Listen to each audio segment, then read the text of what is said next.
বীর মুক্তিযোদ্ধা lieutenant colonel অবসরপ্রাপ্ত শরীফুল হক ডালিম রচিত স্বৈরাচারী আওয়ামী সরকার কর্তৃক নিষিদ্ধ ও ইতিহাসের অজানা অধ্যায়, যা দেখেছি, যা বুঝেছি, যা করেছি থেকে আজ পাঠ করছি ২৯তম পর্ব।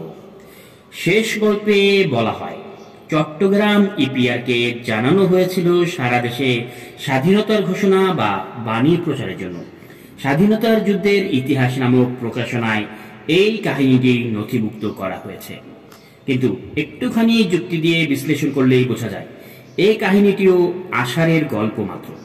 প্রথমত, ঢাকার সাথে দেশের অন্যান্য অঞ্চলের যোগাযোগ মাধ্যমগুলো যথা টেলিফোন, টেলিগ্রাফ, ঢাকা বেতার, ওয়্যারলেস সমস্তই তখন সম্পূর্ণরূপে পাক বাহিনীর নিয়ন্ত্রণে।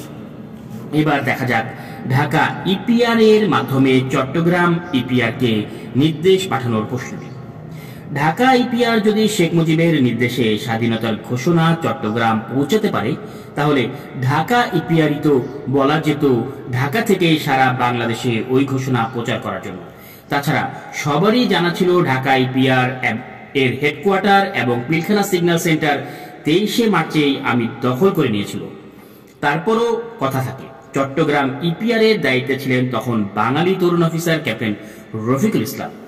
যে সমস্ত বাঙালি অফিসারদের সাথে এক হয়ে মেজর জিয়াউর রহমান ২৬শে মার্চ রাতে স্বাধীনতার ঘোষণা দেন কালুরঘাট বেতার কেন্দ্র থেকে, তাদের মধ্যে ক্যাপ্টেন রফিক ছিলেন অন্যতম। পরবর্তী পর্যায়ে ১ নম্বর সেক্টরে তিনি যুদ্ধ করেন। স্বাধীনতার পর তাকে হঠাৎ করে সেনাবাহিনী থেকে অবসর দেওয়া হয়। মুক্তিযুদ্ধের উপর ক্যাপ্টেন রফিক একাধিক গ্রন্থ লিখেছেন, কিন্তু কোথাও তিনি স্বাধীনতার ঘোষণা বাণী ঢাকা থেকে পাবার ব্যাপারে কিছু লেখেননি। কেন? সর্বোপরি স্বাধীনতার ঘোষণা যদি সত্যি ঢাকা থেকে পাঠানো হয়ে থাকতো, সেক্ষেত্রে মেজর জিয়া তার প্রথম ভাষণে নিজেকে অস্থায়ী সরকার প্রধান হিসেবে ঘোষণা দিয়েছিলেন কোন যুক্তিতে?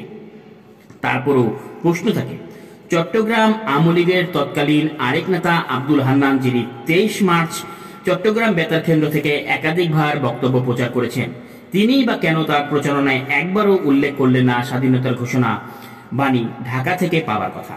অতএব ২৬শে মার্চ মেজর জিয়াই যে কালুরঘাট বেতার কেন্দ্র থেকে সর্বপ্রথম স্বাধীনতার ঘোষণা দিয়েছিল, এই ধ্রুব সত্যকে শত চেষ্টা করেও কোনো যুক্তি দিয়ে খণ্ডানো সম্ভব নয়। ২৫শে মার্চের কালোরাত্রির সেতু সন্ত্রাস এবং নৃশংস হত্যাকাণ্ডের লোমহর্ষক কাহিনীও চাক্ষুষ বিবরণ আজ অব্দি অনেক ছাপা হয়েছে। ভুট্টোর আমলে সেনাপ্রধান ১৯৭১ সালে জল্লাদ জেনারেল টিক্কা খান প্রখ্যাত মিশরীয় সাংবাদিক জনাব হাইকেলকে দেওয়া এক সাক্ষাৎকারে তার আমলে পূর্ব পাকিস্তানের অবস্থা বর্ণনা করতে গিয়ে বলেন, আমি যখন মার্চ মাসের প্রথম সপ্তাহে পূর্ব পাকিস্তানে যাই, তখন পূর্ব পাকিস্তানের সামরিক প্রস্তুতি ছিল অতি দুর্বল। সার্বিক অবস্থা সম্পর্কে আমাদের গোয়েন্দা সংস্থাগুলো সঠিক তথ্য পরিবেশন করতে অপরাগ ছিল। তাদের সাথে জনগণ কোনোরূপই সহযোগিতা করছিল না। গোয়েন্দা বিভাগসমূহের বাঙালি কর্মচারীবৃন্দদের আন্তরিকতায়ও যথেষ্ট অভাব লক্ষ্য করি। এর আগে এমন পরিস্থিতি কখনো হয়নি। সেনাবাহিনীর পশ্চিম পাকিস্তানি সৈন্যরাই ছিল আমাদের খবরাখবরের একমাত্র নির্ভরযোগ্য সূত্র। বেঈমান মুজিবের কারসাতিতে সমগ্র বাঙালি জাতি তখন বিদ্রোহী হয়ে উঠেছে। তারা সেনাবাহিনীকে রীতিমতো বয়কট করেছে। জনাব হাইকেলের মতে, জেনারেল টিক্কা বুঝতে পারেননি তিনি একটি জাতীয় বিপ্লবের মোকাবেলা করছিলেন। তিনি জানতেন না এ বিপ্লবের শিকড় প্রথিত ছিল তীব্র জাতীয়তাবাদী চেতনায়। বাঙালির স্বাধিকারের দাবির পেছনে ছিল যুক্তি প্রচুর।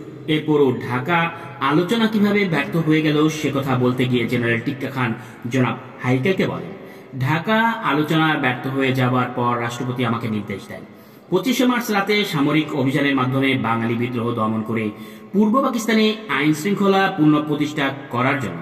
জনাব হাইকেলের বর্ণনায় ২৫শে মার্চের মধ্যরাত্রি প্রায় ১১:৩০ পাক বাহিনী ঘুমন্ত বাঙালি জাতির উপর ঝাঁপিয়ে পড়ে গুলির আওয়াজে ভীত সন্ত্রস্ত বাঙালিরা জেগে উঠে ঢাকা বিশ্ববিদ্যালয় অঞ্চল, পুলিশের হেডকোয়ার্টার্স, মতিঝিল এবং ইপিআর এর সদর দপ্তর পিলখানায় মূল আঘাত হানা হয়। অবিশ্রান্তভাবে গোলাগুলি চলতে থাকে, মেশিন গান, রকেট, এমনকি ট্যাঙ্ক ফায়ারিং এর আওয়াজও শোনা যায়, সাথে মুমূর্ষ ব্যক্তিদের মরণ চিৎকার।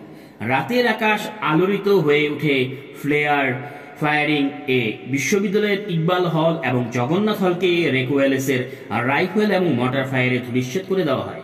মারা যায় অসংখ্য ছাত্র। ঘুমন্ত অবস্থায় প্রাণ হারায় অগণিত লোক। তার প্রতিবেদনে ঢাকা বিশ্ববিদ্যালয় এলাকায় পাক বাহিনীর আক্রমণের বিশদ বিবরণ পাওয়া যায়।